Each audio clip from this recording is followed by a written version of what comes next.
അതിവേഗ റെയിൽ പദ്ധതി എന്ന പ്രഖ്യാപനത്തിന് പിന്നാലെ വിഷയം രാഷ്ട്രീയ ചർച്ചയാക്കി നേതാക്കൾ.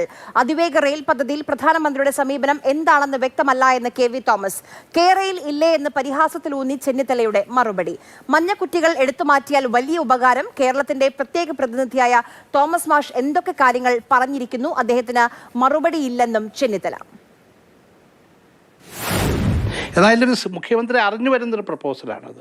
ഇത് ഇവിടെ റെയിൽവേ മിനിസ്റ്റർ അശ്വിനെ കണ്ടപ്പോഴും സെയിം ഇതേ അഭിപ്രായങ്ങൾ തന്നെയാണ് പറഞ്ഞിട്ടുള്ളത്. ഇത്തവണ പ്രധാനമന്ത്രി തിരുവനന്തപുരത്ത് വരുമ്പോൾ അത് അനൗൺസ് ചെയ്യുമെന്നാണ് പ്രതീക്ഷിച്ചത്. അവർ കേരളത്തിന് സാമ്പത്തിക സഹായം ഇതൊക്കെ ഈ തവണ അനൗൺസ് ചെയ്യുന്ന പ്രതീക്ഷകൾ നടന്നിട്ടില്ല. നമ്മുടെ പ്രതീക്ഷയോട് കാത്തിരിക്കുന്നു. അപ്പോൾ ഈ കേരളയിലെ സീൻ എന്താ ഇല്ലേ? അപ്പോൾ ആ മഞ്ഞക്കുറ്റി ഒന്നും എടുത്തുകൊണ്ട് പോവുമോ?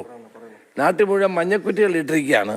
നാട്ടിലെ ജനങ്ങൾക്ക് ഭൂമിയും വിൽക്കാൻ പറ്റുന്നില്ല, അവിടെ ക്രയവിക്രയങ്ങൾ പറ്റുന്നില്ല, ഒന്നുമില്ല. ഇതിനെ ഒരു നാട് മുഴുവൻ എതിർത്തതാണ്.